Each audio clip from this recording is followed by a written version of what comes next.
a great audience tonight. I like the story, but I am Larry Whitmore. We've got a great show for you tonight. You came on a very special night, and I know what you're thinking at home. Are you talking about Kara's birthday? No. I'm not. No. I'm not. It makes sense. It does make sense. It does make sense. But 1 year ago tonight, we started doing this show. Wow! Hey, can you believe it? Woo! That's right, man. It's our 1 year anniversary. You know, I have to say, we got a very, very thoughtful gift. Donald Trump was kind enough to talk about religion. Right. Which brings us to tonight's unblackening.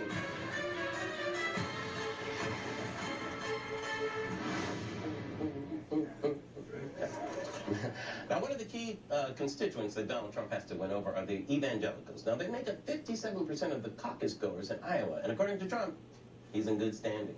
I have a very great relationship with God, and I have a very great relationship with evangelicals. If Trump and God have a great relationship, it's probably because they never see each other. That can work, right? All right, so he is winning over some of the evangelical vote, but I think he's bull about God. I'm wondering what one or two of your most favored Bible verses are and why. I wouldn't want to get into it because to me that's very personal. An Old Testament guy or New Testament? Probably equal. Probably equal? Am I the only one saying how transparent this is?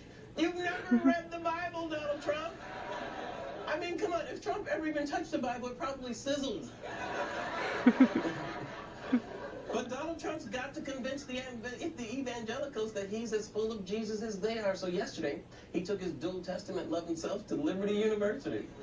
Now, the first thing he did, of course, was brag about the crowd size. We broke the record. You know, we had the record for about 3 or 4 years the last time. And the first thing I said to Jerry and Becky when I got here, did we break the record? They said, yes, you did, by quite a bit. So we'll dedicate that to Martin Luther King, a great man. Dr. King? How did he get in this? What do you mean, dedicate? Dr. King's not your 16-year-old girlfriend. What does that mean? But let me just break down that entire statement for you guys. Okay? Liberty students are required by the university to attend these rallies. So if Trump broke a record for attendance, it's only because Liberty enrollment is up. Not because every student actually wanted to be there.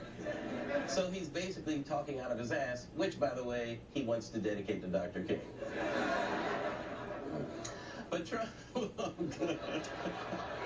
Oh, there. But Trump vowed to fight for this religion he so clearly never thinks about. We're going to protect Christianity, and I can say that. I don't have to be politically correct or correct. All right, Donald, you're being a little too general. You need to be more specific, Donald. You know, quote something. I got an idea. Quote something every Christian would know, or even non-Christian. You know, something like 2 Corinthians, right? I mean, who hasn't heard of 2 Corinthians? I hear this is a major theme right here, but 2 Corinthians, right? 2 Corinthians 3:17, that's the whole ballgame. Where the Spirit of the Lord, right? Where the Spirit of the Lord is, there is liberty. And here there is Liberty College, but Liberty University, but it is so true. You know, when you think, and that's really, is that the one you like?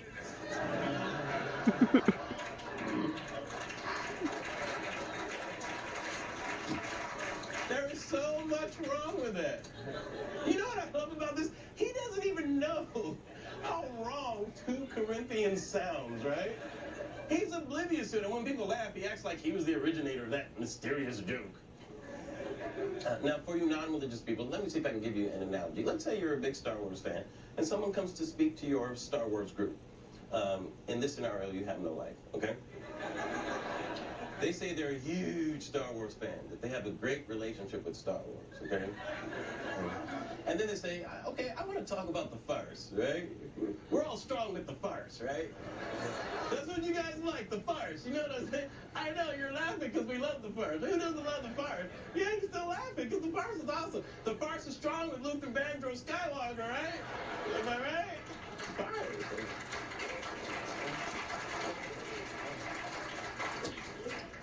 Okay. It's clear that Trump doesn't know the Bible, but there is a book that he knows very well. I wrote The Art of the Deal. Who has read The Art of the Deal in this room? Everybody. I think 3 people clapped. Trump is everybody. I'm sorry, but I interrupted. You were in the middle of some part. Please continue. Who has read The Art of the Deal in this room? Everybody. I always say, a deep, deep second to the Bible. The Bible is the best, the Bible. The Bible blows it away. There's nothing like the Bible. Please stop it. Just stop him from talking, please. I can't take it anymore. Come on, God. What, are you out of lightning bolts? Don't you smite anymore? He just elevated his crappy book, The Art of the Deal, to just below the Bible. Can't you see what he's trying to do, Liberty U? He's trying to close the deal on you guys.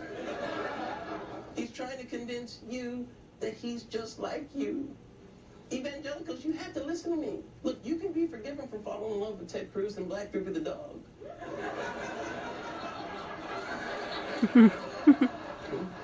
But you'll never be forgiven for falling in love with this troll. You know, it's probably hard for you to hear me when I talk like this. You know, let me say it more evangelically, all right?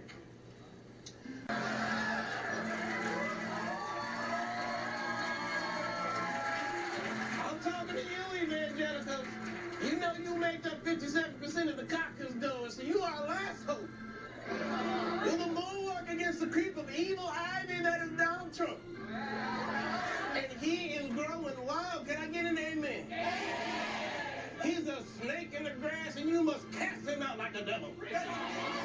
2 Corinthians. What man of God can't name a Bible verse? How about Jesus wept?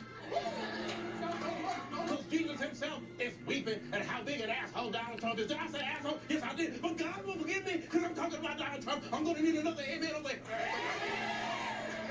And who in the name of the Almighty doesn't know the New Testament from the Old? The Old Testament is the one with all the damn smite, and some of us know there is a difference. What I challenge you to do, evangelicals, is to smite down Donald Trump's campaign. Smite it down. Give me an amen for the smiting down. Smite down the Trump campaign and loose ourselves of the grip of this. I can't do it. I will.